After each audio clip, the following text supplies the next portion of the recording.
All right, here we are. Hello, everybody, and welcome to our webinar on the AI-native Procurement Operating Model. I know that's a mouthful, and you will hear it probably 50 times, and by the end of the next hour, you will feel, I don't want to hear anything about this AI operating model anymore, but at least you will know what it's all about. That's why we decided to run the session, because we feel it's important. We think it's actually one of the more exciting things that has come up in the recent past, and that's why we wanted to run this webinar. So my name is Fabian Lampe. I'm the founder of Advanced Procurement, and today I have with me Mark Webb. He's the MD of Future Purchasing, a consultancy that is focused on strategic procurement, category management, and procurement transformation.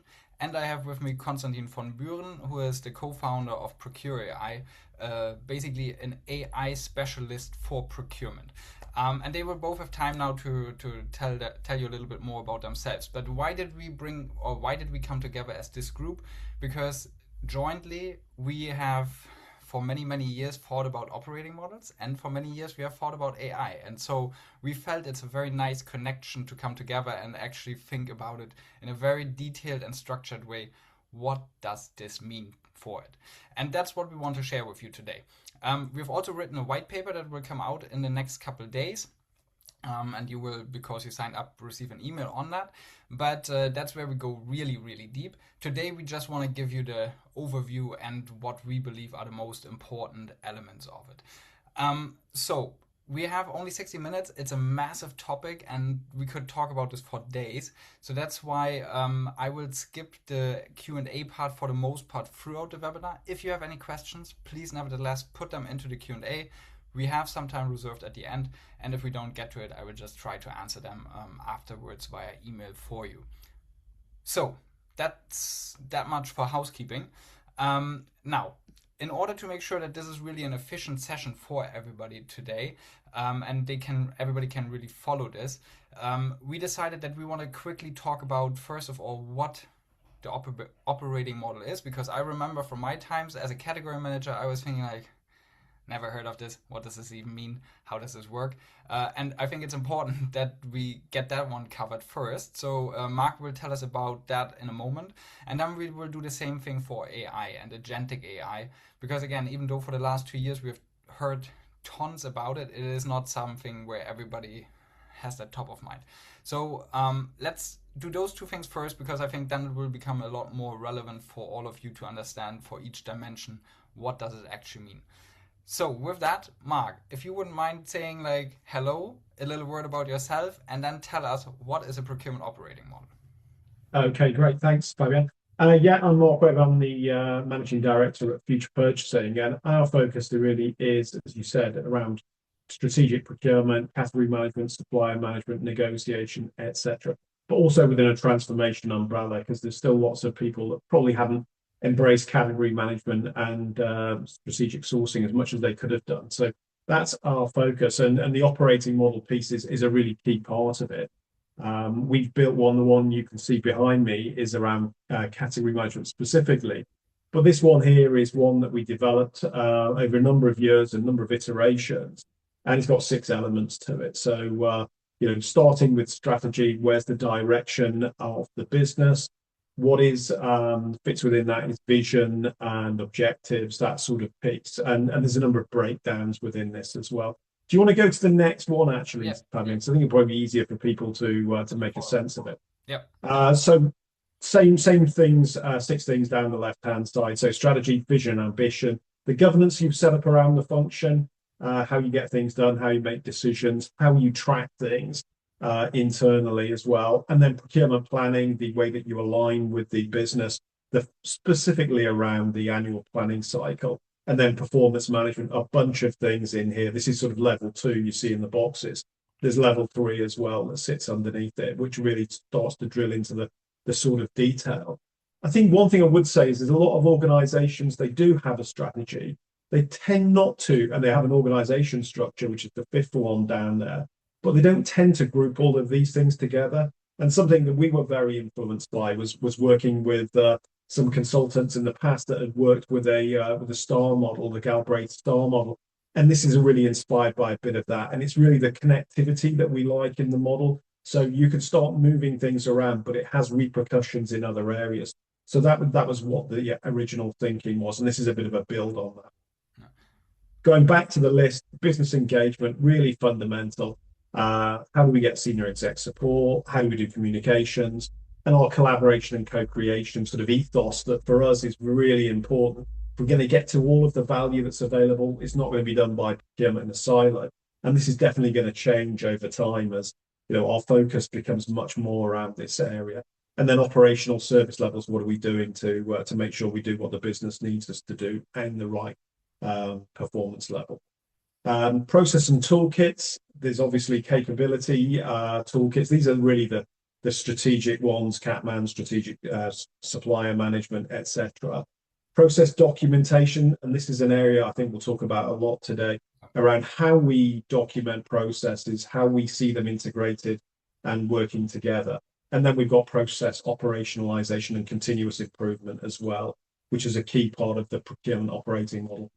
Data and technology, we have the data itself, spend data, supplier performance data, etc. The tools and technology that support us in procurement. Obviously, this is a big growing area, lots of new things coming along. And that's really where the innovation bucket is there on the right-hand side. We've got clients that have things like digital garages where they're really testing new concepts and new pieces of technology to see how it can be built into their organization. And then under the organization structure, this is always there, what is that organization get chart looking like, the roles and responsibilities, and the way that we've, align those with the business is important often, and not always absolutely as clear cut in every category as it could be. The structure of our procurement team, and then the way that we're optimizing our activities. And this is a growing area for us because I think, process improvement was something when I started in consulting 30 years ago, it was a big area. And there was a guy called Michael Hammer who was really famous for, mapping processes and then doing process improvement. And I think this is something that's going to come back into focus with the advent of AI being more adopted.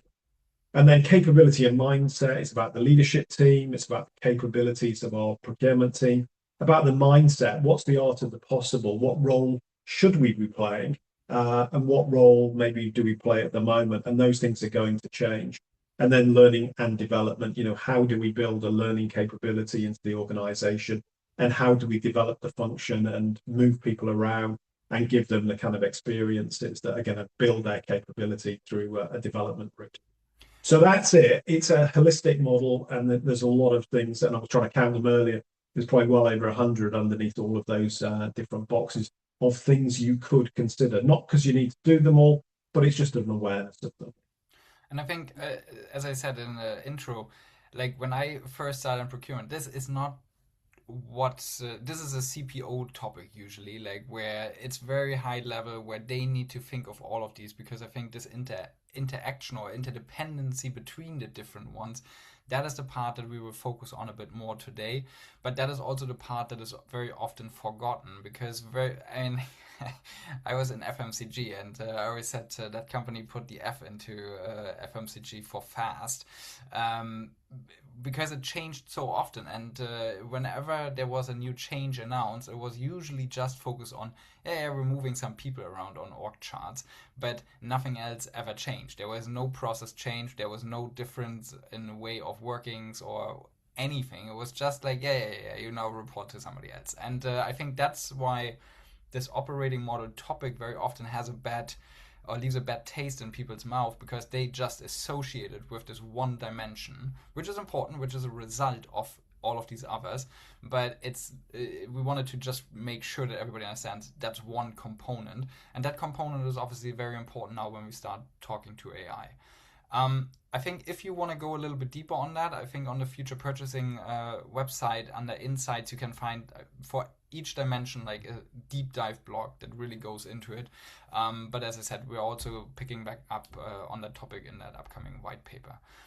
So now that we know what the operating model is, over to you, Konstantin. Can you please tell us a little bit more about what is AI in procurement, and especially agentic AI, which has been the hot topic, I would say, for the last 2 years? Sure. And talk So about maybe yourself. Give a quick intro to yourself as well. I will do that. Yeah, so I'm Konstantin. I'm one of the co-founders of Procure AI. As the name kind of gives it away, right? We built AI technology in procurement. We started that 6 years ago, before the big outbreak of LLMs and the hype around AI. And the And I other think it's outbreak that came right after. exactly, and the other one and the other one. Um, and and I think that's also, I think, where it makes most sense essentially to start, right? So I would talk a bit about like where AI in procurement essentially is coming from. We as Procure AI essentially, as you see on the slide here below, essentially we have a bunch of different agents that are modular that can be basically plugged together into solutions and basically help you along the end-to-end procurement process to run things more smoothly, more automated. But essentially, if you basically go big back in time before time of agents essentially, I think what's important is that AI has been around for quite some time, right? So it's not like, oh, we just made a major breakthrough and now we can use AI, but essentially we used AI just in a different way in the past, where we embedded machine learning models, for example, which is part of AI, in the broader scope. We embedded that into solutions that were already existing to predict discounts, predict prices, to do forecasting for supplies that we need, and so on and so forth. So actually, it had always been floating around, but has most of the time had been closer to be considered of like data analytics essentially. But at the end of the day, a lot of essentially AI algorithms have been, yeah, with us actually for quite some time already. Then if you essentially look at what today, essentially what a lot of people set equal to AI, which essentially is AI agents, right? Or generative AI, but like we want to talk specifically about agents in this context. And I think what's important to understand here is that an AI agent essentially is a program that uses an AI model, right? So, and it uses the AI model as a brain to actually do things and not just talk about them, right? And just to make that comparison, when you talk to it in a chat environment to ChatGPT, for example, or to Claude, like this is not an agent, right? This is just basically you talking with an LLM. And the difference essentially is that a chatbot is like it's like you asking your friend, okay, do you have any restaurant recommendations for an Italian restaurant for tonight? And an agent, essentially, on the other hand, is like handing your friend the phone and basically saying, book me a table for Friday night for an Italian restaurant. And essentially now the agent will go about it and will look up options and check the availability of different restaurants. And it will end up making a reservation and tell you, okay, it's done. Right. So that's two very different approaches. The one is giving you information and you can now act with it. Or essentially for an AI agent in this case, like it will you tell the goal, I want to have a reservation for Friday night, and it will basically take that and execute that. And essentially, under the hood, what the agent essentially does, you can really imagine it like it's runs in a loop, right? It looks at the goal, it picks different tools that are available, for example, web search, maybe an API, maybe a browser, maybe email, and it will start using it, right? And obviously, we as a human, we can define which tools are available, and it will start using those tools and basically see what happens based on the usage of those tools and then decide the next step, right? And it will repeatedly do that until it's done or stuck, right? Which also can happen, especially if there's multiple steps in the process. Um, and essentially, there's three things that really make an agent makes basically defines an agent over or compared to a chatbot. So it can use tools which a chatbot usually can't. Um, it has autonomy, so it can decide the stack of tools, right? Like if I give you five tools, it can decide which one it picks, and it can decide when it picks that tool, right? And it works. The third piece is that it works toward a goal over those multiple iterations. And I think when we talk about AI agents, it's like there's really a trade-off, and the trade-off essentially is mainly mainly related to reliability. So the more autonomy you give an AI agent, it means it has more room to get things wrong, well, which is why useful agents often today stick to more narrow domains, where tools and the successes are essentially quite well defined, right? I think that's very very important to kind of like to outline today. Like having one big agent does everything, essentially not the way the agentic world essentially today works, right? Mhm. Um, so basically, to summarize that very quickly and kind of also make kind of spinning that a bit to like procurement, what agents can we actually use in procurement, is that I think agentic AI can really be, I think, as we all know, kind of be the next step. It's a system that can really reason, plan, and execute in multiple, like a multi-step, essentially workflow. And it has still human intervention, right? And there is a collaboration going on between humans and agents, right? And essentially, this collaboration will push our organizations, essentially more away from hierarchies and more towards like flat networks of an organization.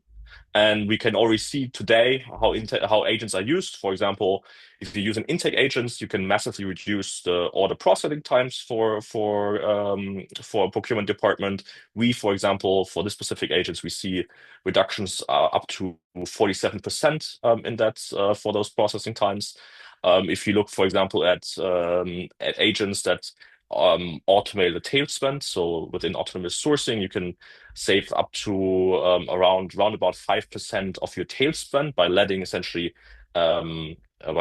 agents orchestrate how you basically automate the tail spend, including an agent for negotiation. Or, for example, if you look at like what we call augmented strategic sourcing, where you can really speed up the creation of RFXs as well as the evaluation of RFXs. So just to give you a few examples of like how agents essentially can add value, and then you could basically plug them together into like a multi-step workflow. And thank you very much for sharing that and giving those examples. And we wanted to show this again because similar to the op model, where people usually don't have the breakdown and see, okay, what is it that all belongs to it. It's the same with AI use cases or agents that exist, and this mapping towards the different process steps therefore can sometimes help to imagine it a bit more of how can it apply in that specific domain. So thank you for that. If you're interested in getting deeper into the use cases and the different agents, again, on the Procure AI website under resources, there's a lot of different blog articles where that is explained in detail. So please feel free to have a look there. Now, we learned about what is the operating model, we learned about what are AI agents, and so this session is called the AI-native operating model. And there's a reason to that, because in the past year, let's say, the talk has always been, oh, people will now be the managers of an army of agents instead of people, and all of that kind of talk. And my personal feeling was always like, oh, God, what a bunch of BS. I cannot hear that anymore. And that's where we felt, okay, let's really now dig deep into it, look at every single dimension and understand what is it that AI will actually change. Because the nature of procurement in itself is highly unlikely to change. I think if we think about what procurement does as a function, that has been the same 20 or 30 or 50 or 100 years ago even, and it's highly unlikely that that will fundamentally change now over the next 10, 20 years in the sense of why are we doing this and what is it that needs to happen here, or what I expect from procurement.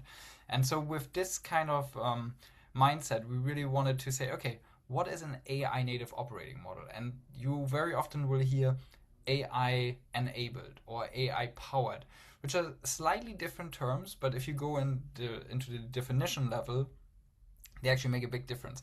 Because one just means I give something a bit more power, and so therefore it can do something faster, but it doesn't necessarily fundamentally change the nature of how it is done or how we think about it.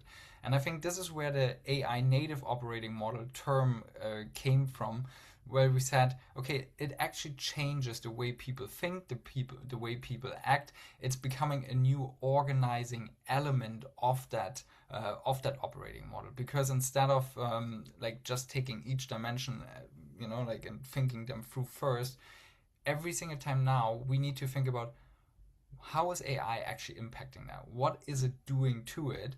And how does it influence the processes, the workflows, the decisions that we want to make, and all of these kind of components behind it.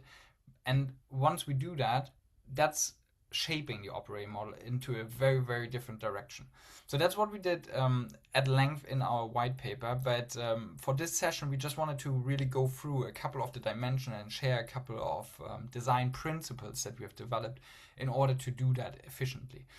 And now moving into this part of the discussion, Mark, the first two dimensions, the strategy and business engagement, we have rated as being impacted somewhat low by the fact that AI exists. Can you explain a little bit more, though, what will actually change? Like, what is the implication that AI now has, especially on those two dimensions? Yeah, I mean, like all of these things, there's a bit of a crystal ball exercise that is because different people mean different things by the strategy of their function, and different Yep. things get incorporated. But from what we would expect, I think potentially it's limited, as you say, the impact in terms of the way that you would construct a strategy. What the actual strategy is could be a lot more ambitious because maybe you can do more with less resources or more with more resources. And I think this is one of the things with AI that, like all technology changes, you can't really be sure, is it going to have a negative impact on workforce size? And we'll come on to that. Or is it going to enable us to do things that we didn't think were possible? And I think with the strategy piece, when you say that things might not be the same, I wonder whether or not that is the case, because when you look at the way that complex organizations buy things, all of the categories, all of the suppliers, billions of spend, is that really optimized? Could anybody say we have spent that 10 billion or whatever the number is in the most effective way? Have we maximized value? And I don't think anybody can at the moment. Now, if you were the CFO, you'd be going, hang on, tell me how I can break this down. Is it by business unit? Is it by category? But have we made the right sourcing selection decisions? Have we negotiated in the appropriate way? Do we get the most value out of the best suppliers that we could have selected? That is suboptimal. That is clearly suboptimal. I mean, we've all lost bids where you think, why did they do that? They've selected those organizations. Every supplier will tell you that. So, we know from personal experience that people haven't always chosen the right route. Now, I think there's who knows what it would look like, but there's a bit of, can you tune the engine a little bit more, and can you drill down in a way that you can't do at the moment and get to performance out of what is effectively your third party spend? Or sometimes it might be overlapping even into the spend of your organization, as in your internal resources. And a lot of organizations have that sort of gray zone. Some stuff's done internally, but it can also be done by suppliers during surge periods. So I think optimizing that's where I would think the strategy area could be improved a lot, because we know from all of our surveys that we do that there's a lot more value on the table. Most organizations, when we do a maturity assessment on category management, they come back and say, look, the leadership teams often think there's another 50% of value, be it cost, risk, or stakeholder value, like operational performance. So they all think there's more available. We know instinctively it's really hard to do. Does AI allow us to get that better vision of what the art of the possible is, and to seek out those areas, those hot spots in the category, not just the ones where we get noise, but the ones where we've got untapped value? You can't see that at the moment. And maybe that's partly what we'll end up with, is that ability to go, it's that category, it's that business unit, it's that supplier. That's where we can seek out more value, but you can't see it at the moment. Yeah. So I think that's on strategy. I also think and of course the business is changing around us, and that's the business engagement one.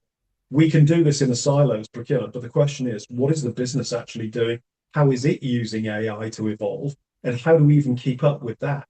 Because that's a big driver, and we need to be much closer to the business than most, not all, but many organizations. There's a gap here between the visibility we have of future demand, the strategic direction of the business units. Most organizations don't really have a formal approach, which we call strategic alignment with the stakeholder groups. So on an annual basis, we're really building visibility of what they're doing. And I think that's an area that we could also see some big improvements. And it's really necessary, because if they're going off in a direction faster because they're applying it in their own digital garage to do something, how on earth do we keep the supply base up with what the business is actually doing and what generates revenue for the business? So there's a need to be much more closely integrated, I think. Perhaps things go at a certain speed at the moment, but category strategies being refreshed every 3 to 5 years, we find clients. that's definitely a thing of the past. And well, that's one of the great things with technology. We can keep up a little bit with that, and we can give people more insights. And I think there's also this constant change piece that we're going to have to face into that we're not yet fully at.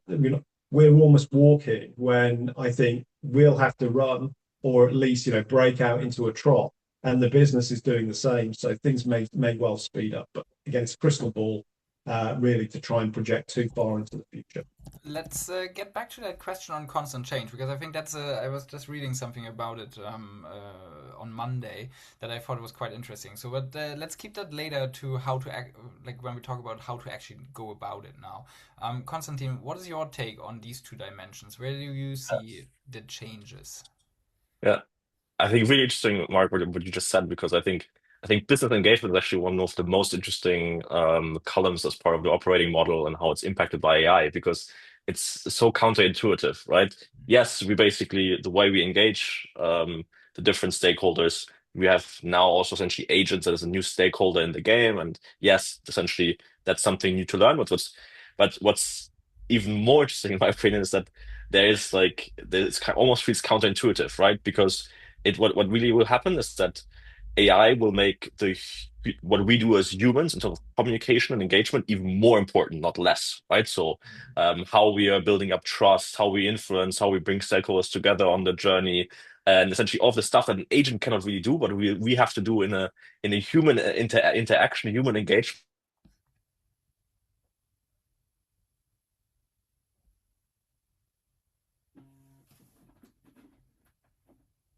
for those engagements. It changes the texture essentially, right? So while some pieces of communication will get automated and more tailored, and some policies essentially will get embedded into workflows, and our traditional SLA essentially we can like throw them out of the window because response times essentially will be imminent, essentially instant, and essentially we don't need SLAs anymore, or in a different ways we need them.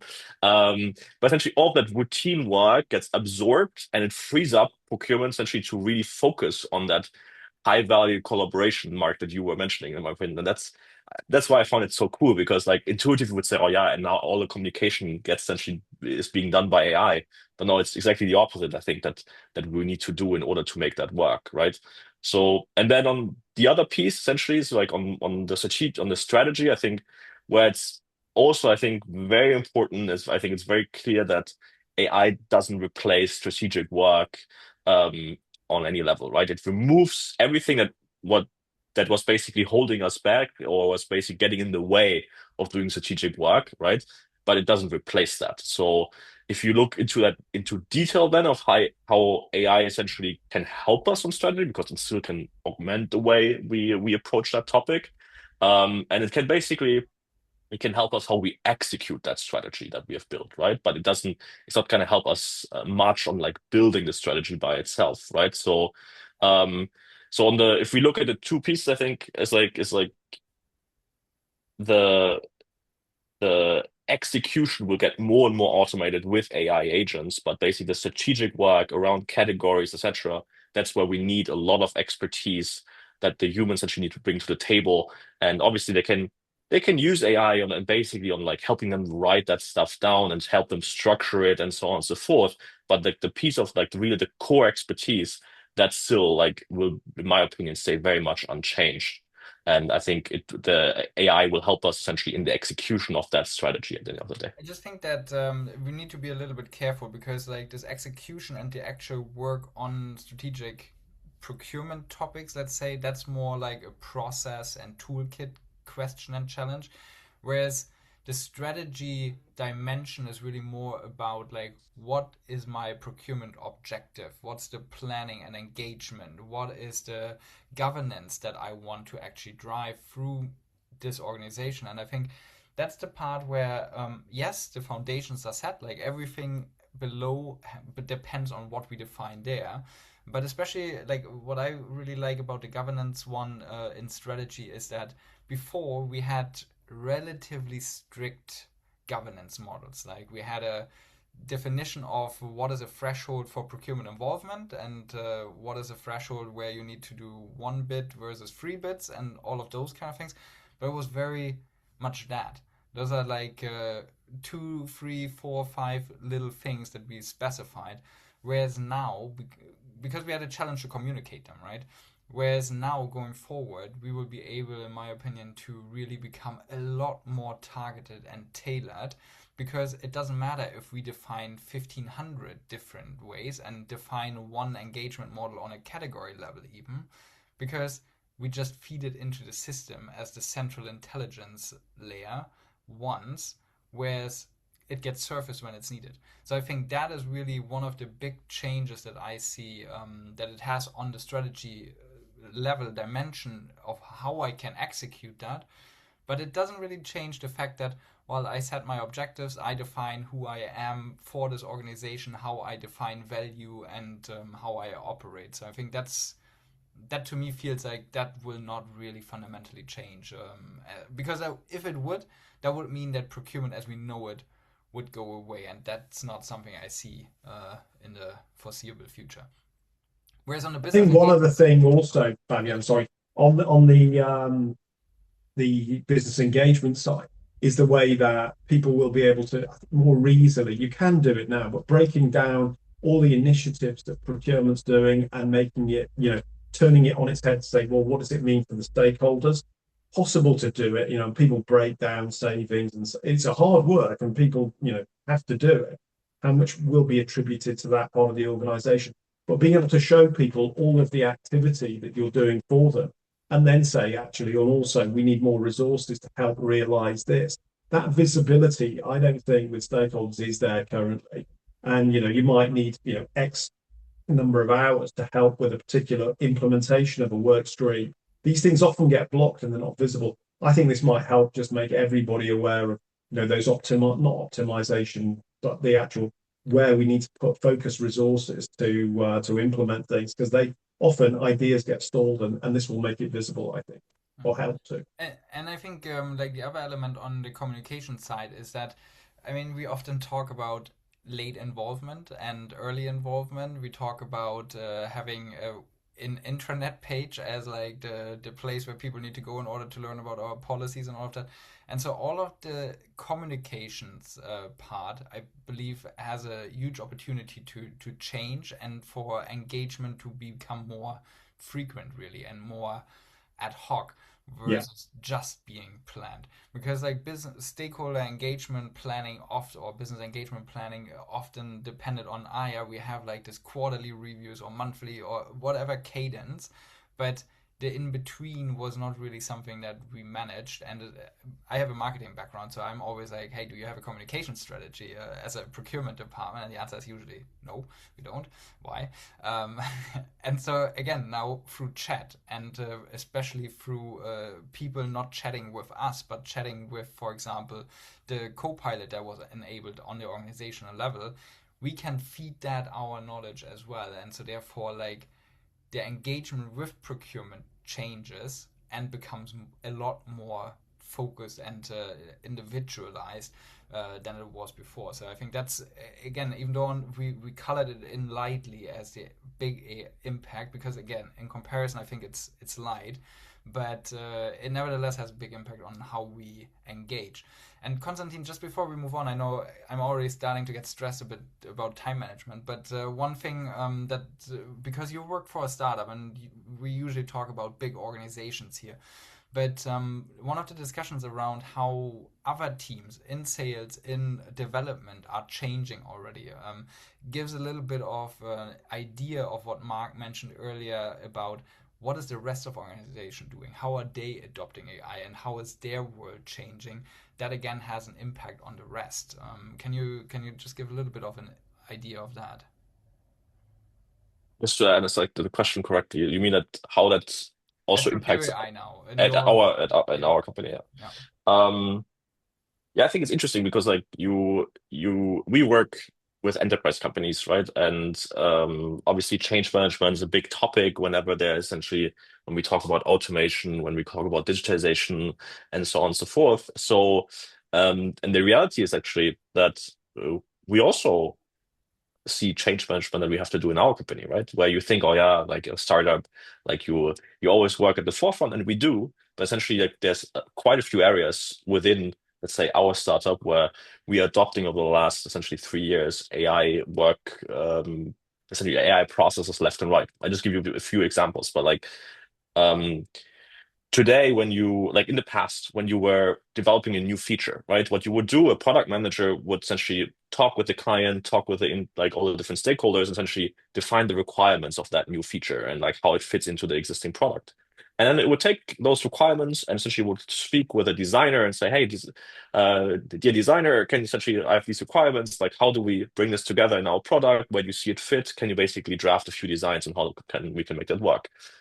Designer comes back with a design, then there's a few iterations until we get to a solution where we say, okay, this is a working design essentially. And in that process, you obviously normally have a few engineers already involved in how you can basically develop them that on the front end and the back end and so on.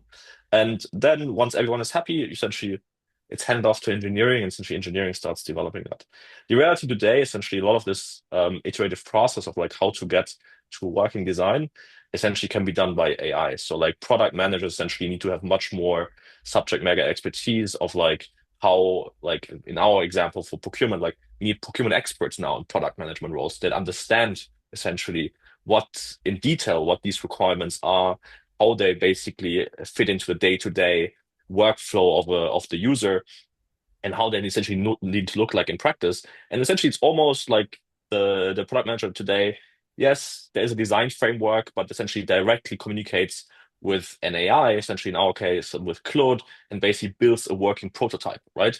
That working prototype, once it's ready, this is an iteration maybe of 24, 48 hours for so depending on the station, how big this is, the feature that you're building, is then being handed off to engineering. And then the engineer, I built essentially I probably facilitated soup oil, like I make it too easy, but it really looks like this. You Then make it a looks at bit too different long, but that's okay. looks at different components and basically says, okay, this is useful, I take it. This one I have to rebuild, and so on and so forth. So all to say, like we as a small company, we are almost as much, I would say, changing the way we work as like big corporates are. Yeah. And again, I think it just fits so nicely to what Mark was pointing to. Like the rest organization has these kind of implications as well. Sales Yeah. teams where all of a sudden one person has to do the job of five. One person in product management that now is the equivalent of previous four different roles plus using tools. And so I think those are knowledge work kind of roles. Those are not like, hey, I have a clear process that is mapped out and it always happens in this sequence. These are knowledge based roles where that is happening. And so I find that quite interesting because like this kind of interplay with us in procurement will become very interesting. And it leads quite nicely into this process and toolkits question. So, Mark, would you mind just giving a little bit of a take on how does that change now with AI? Yeah, I mean, this is obviously in the area more of Constantine, but Yeah, the process piece I think is going to be the most heavily impacted. It's the start point really for redesigning things with AI in mind as one of the considerations, because a lot of things aren't actually documented, maybe in to the extent you might expect them to be in many organizations.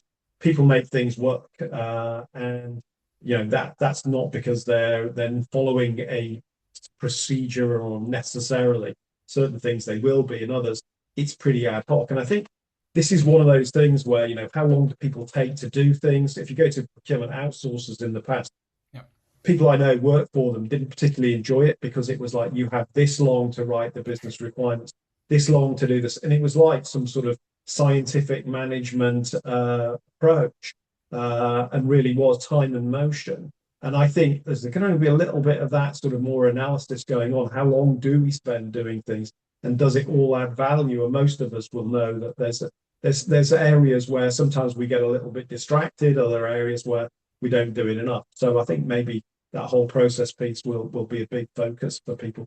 and I, And there's going to be constant change in this space because it's always moving. And as people adopt new agents and new tools, how is that going to, that introduction? That's an area I think we need to think about in terms of the future.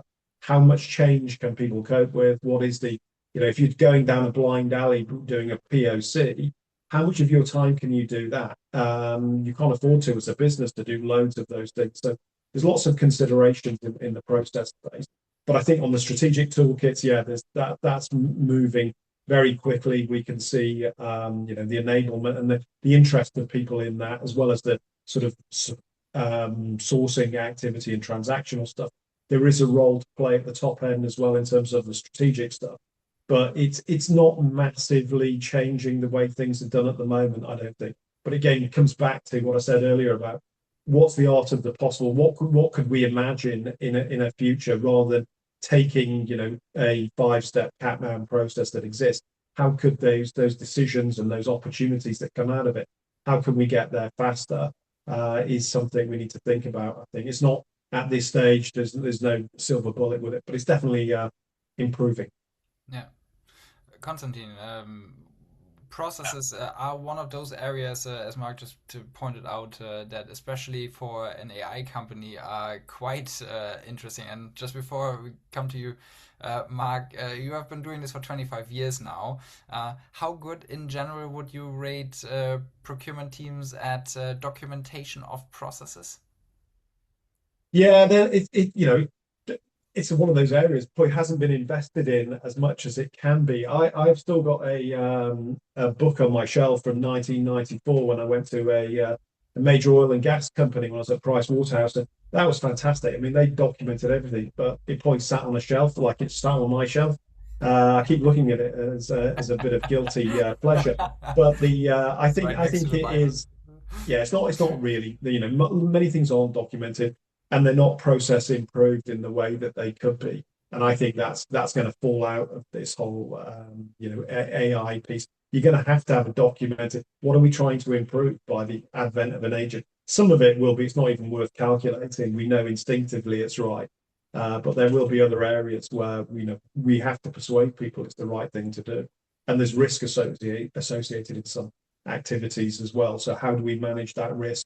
Because even in some areas where AI is being adopted in other sectors, where there's a regulatory requirement, it still gets human oversight. So there's some of the aspects of these decisions and processes that need to be more closely analysed. I think blueprints created, but what do we do now? What are we going to do in the future? So to make sure we understand the implications of what we're doing. So, Konstantin, I think there were a couple of keywords. There were blueprints, there's documentation, there's automation. I think I picked up somewhere as well. Tell us about your take on processes and their relevance to AI. You just saw my answer to the previous question. I already got excited about processes, right, and how they change. So um, I will try to keep this essentially a bit shorter, right, in the sense of like I think a lot of things that Mark already said. I will try to pick them up. So I think one is this is like when we look at processes and the toolkits, it's not like a one-time redesign, right? I think it's like it's really a continuous like living piece that we have to like keep working on it and keep adjusting. I think that's one of the most important things I think that to be said about process and toolkits. The work essentially is never done. Um, then I think the other piece is it's traditionally processes were built for humans, right? And now essentially we have to shift that more and more where we start building processes essentially for including agents, right? Not only for agents, but including agents. And I think that's also important before we start like like building those blueprints, build like just jumping into automation. It's important that we try to basically start like cleaning up those processes instead of automating essentially messy processes, right? I think that's quite important. Um, and I think I always try to when I think about processes, essentially I try to bring it down to three like key things that will change going forward with AI. I think one is that capabilities that we have essentially will stay the same, but how their practice essentially change, right? So X like we will move away from data gathering to like do more judgment essentially and interpretation of that data and keeping more the oversight of the essentially the processes that are being executed and like try to understand what's happening there, what are edge cases that need to be handled, and so on and so forth. Then second, I think what you just Mark already gave a perfectly great answer for this. Essentially, it's the process documentation, which becomes like almost a centerpiece, right? It's not an admin task anymore. It's really how are agents and humans supposed to interact with each other? What is run completely autonomously? Where does the human need to jump in and make a decision? Where do we need to escalate? Um, and essentially, it really becomes a centerpiece of like how we how we're executing essentially our procurement processes. And that's basically how we let agents essentially, how we allow them to play in that game. And number three, I think it's like continuous improvement, right? We need to become, it's a continuous work. We have to build in almost from like a process mining perspective to see like what is working, what is not working, adjusting that, and really build a new mindset that's kind of like a process engineering mindset almost that some people have to start build up in order to check how things are working, to test new things, and to iterate, right? So I think I'm saying it probably now this the third time, but I think it's very important. It's like if there's one takeaway, it's like it's not a project that you can really finish, but it's really a discipline that you build up over time and you keep iterating. It's a muscle that you need to build, and I think Yeah. it's quite interesting because I mean I had consulting engagements where for 6 months I was looking at business process design tools and hammering it in and scrapping it and doing it again, and oh, what about that edge case and what about that edge case? We need to document that just so that afterwards, after somebody signed it off, nobody ever looked at that again across the organization because it was just too much for people to stomach.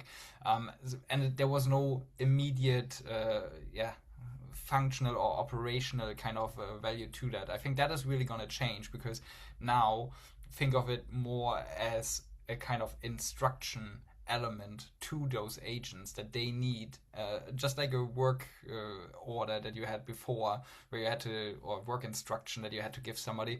This is part of that instruction. This is the order that I want you to follow. This is how you need to do it. So I think that's where the idea behind it stays exactly the same. The importance of it changes completely in my mind. And it actually brings us nicely over now to the next section here of technology and data. Konstantin, again, like I think this is very much in your camp. Where do you see that? And especially, I mean, like my work is mostly about advising people on what tools to use and things like that. So I have my take on that. But where do you see that now, especially from an AI angle? Where do you see the change? Yeah. Um, I think what's important to point out at first is I think that's where also like the ambition and reality is the widest, I think, today, right? So while I'm the founder of an AI company, I'm not going to sit here and tell you, oh yeah, tomorrow everything's going to be AI native and everything runs from A to Z of completely autonomous, right? That's not how things are going, right? So, and I think it's important when we look at this that it's a fundamental shift when you look at essentially when you look at technology and the data that you have inside your company. So what matters essentially today is like what is your data quality? What's the architecture that you have? And essentially now how do I bring this to from my legacy tech stack that I basically have, and then how do I bring this to an AI-enabled situation or an AI-enabled tech stack to then an AI-powered and then to an AI-native system landscape, right? These are basically like I would say that's the three different steps in the journey to an AI native landscape too that you are setting up in terms of technology for your procurement department. And if you go now much deeper into this, like again, I'm sorry, it's just like not it's not going to be a 2 week sprint. Essentially, it's a it's a journey that you have to go through. It's not a rip and replace, right? You're going to adjust this over time. And if you look at the first stage, which is basically NI enabled, it's really where AI sits as a supportive layer on top of your existing stack, right? And it helps your teams to query data, to surface insights, to all start automating certain steps in the process. Then the next step from that, the next evolution is basically AI powered, I think, where we will see that AI, and that happens, some organizations are a bit further, right? Where you can already see AI powered today, where it's really AI is embedded into specific workflows and essentially, and how the architecture like basically now starts shifting away from a single suite to something that essentially not best of breed, but essentially you will see that you have a suite, and wherever the suite is not able to help you automate, you can basically plug in new systems that help you essentially to automate certain process steps, right? So I give you an example. Intake management is a great example, right? That's where it's AI powered. It really helps you to get the foot in the door of using AI in procurement. And basically, really, that's an AI workflow that helps you define the needs of that helps you define the purchase requisition and then hands that over essentially into a suite or in another AI workflow. And then essentially the last step in the evolution, the AI native system landscape, that's where you really like have now like looking at a landscape where it's AI is like deeply ingrained into the entire and all of the systems they're using, right? So it's what we call about AI orchestration, with really agents are coordinating across different systems end to end the process, and it becomes really the source of a competitive advantage that you're using AI. And for most organizations, that's will still take quite a bit of time to get there, right? But the most important piece that you're essentially that you're moving, right? That you don't have to be AI native today, but it's really you're moving towards it, right? And I think that's very, very important. And I think that's where you also have to start. You have to assess first where am I today? What's the next logical evolution of my tech stack that I have, and then essentially develop from there. I mean, if we just literally use those two words, data and technology, then my 2 cents are that the data component, similar to the process element that we talked about at length before, again becomes foundational. So the same way that nobody liked to invest into the basics like process mapping, nobody liked to invest into data cleansing either. But running agents on bad data in unstructured process just doesn't make any sense. Like there's no good outcome ever coming from that. And so I think really this awareness of the importance of data, that is one of the things that I really change and see change, and where people start to talk more about that, and where I think the technology is both the enabler as well as the recipient of the result in a way. But then on the other side in technology, and there was a question from Isabella around what is the impact on SIM technology, for example. And I don't want to go into that detail, and I will come back to you offline about it, what I think about it. But in general, in technology development, Konstantin talked about a bit more of the development approach of how things are changing and how they become much faster for that reason. And I think especially with capabilities that are provided to you or that have slowly been updated in the past, a lot of more iterative kind of solutions are gonna pop up here and there, and some will be completely small, some will plug holes and become band-aids like other technologies in the past, but others will just build on their tech stack in order to just become more holistic in their approach. Because the reality is, while we're saying that everything becomes more connected, that is also a big challenge. And there was another question from Amanda around security.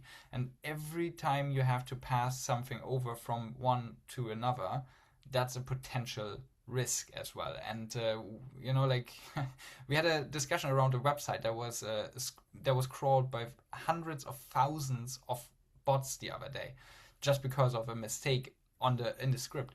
And like think about that. Like somebody, I just read it this morning, where now it skips me who it was, but it was actually funny enough about SAP, where SAP has limited the access of agents to its platform because it's just not built for it being hammered by hundreds of thousands of requests.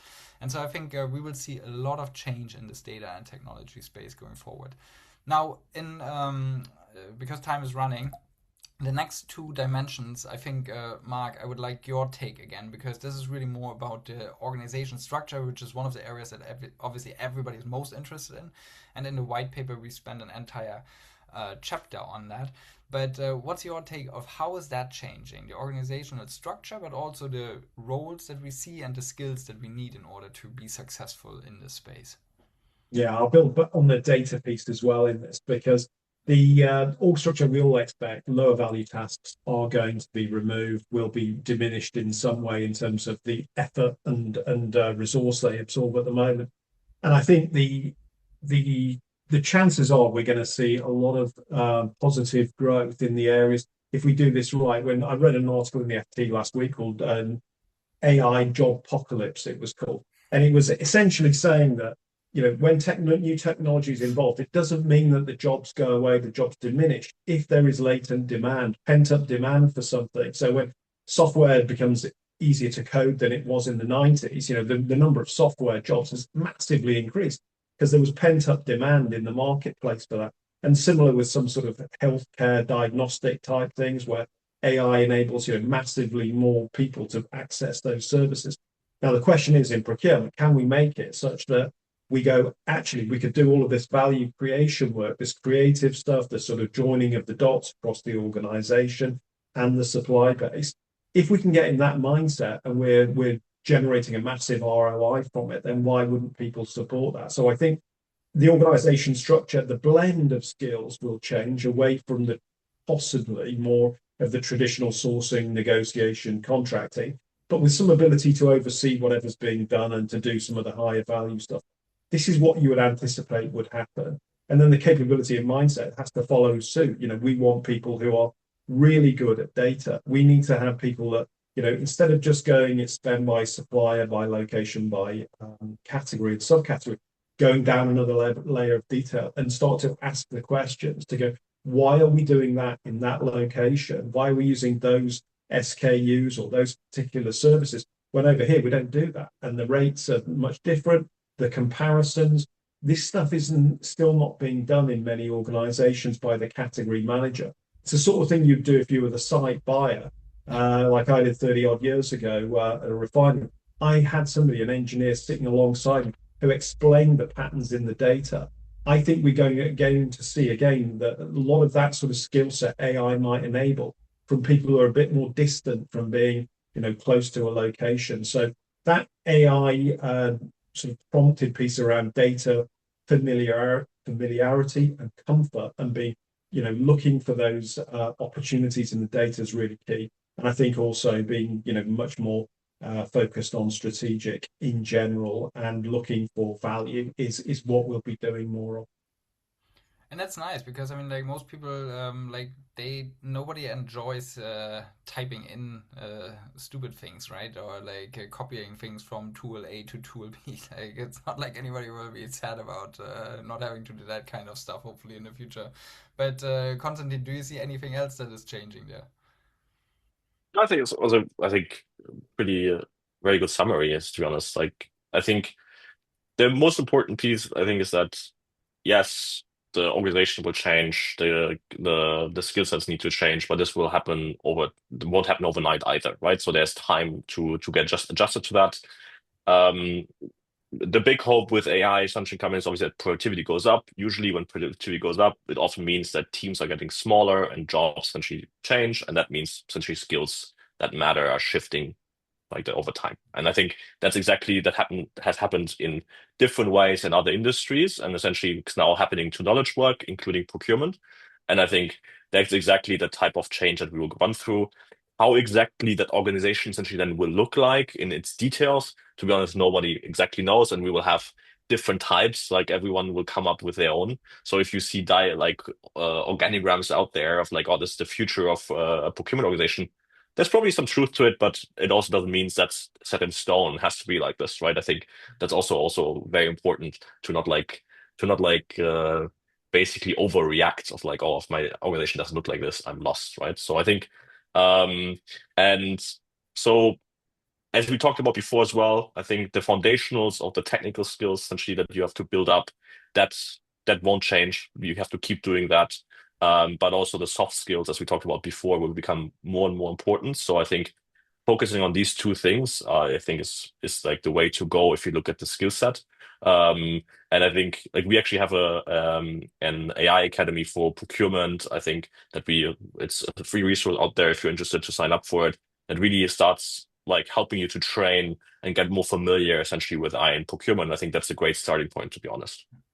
I agree, and yeah, this focus on what's uniquely human, at least for now, that is really the part where the interest is coming from, and I think everybody who signed up today is already somewhat curious about it, and I think that's just the first step to continue on that journey. Now we're out of time, and we didn't manage to get to the design principles that we have laid out. So that's more, as I said, we will send out the white paper afterwards, and there it's in detail described. I would say, just as a last kind of takeaway and offer to you as well, is because this is not simple, this is not something where you will just go away and be like, yeah, okay, I ponder it and then I will just design something new. This is what we do, and this is where people work with us. And so if you are interested in it and you want to have a more in-depth conversation of what or around what is AI doing already today, how will it impact my organization, what else do I need to change around it, well, reach out to us. This is what we do. This is what we offer. We do a quick half-day workshop to actually go deeper into that, where we just ask a couple of questions up front and then really talk through that specifically to your organization. If that's of interest, reach out to any of the three of us, and I think we're more than happy to have that conversation with you to see how we can support. So with that, again, Konstantin, Mark, thank you very much. Again, for me, this has been one of the most interesting topics in a very long time, because it's mind-bending once you get into the details. So therefore, I really, really enjoyed that. So thank you. And to everybody who signed up and watched until now, thank you again also for your interest. And leave us some feedback and comments on how you liked it and what you would like to hear more of going forward. And then we consider this just a starting point for this conversation. So with that, thank you. Have a wonderful rest of the afternoon, and very much look forward to your feedback. Thank you.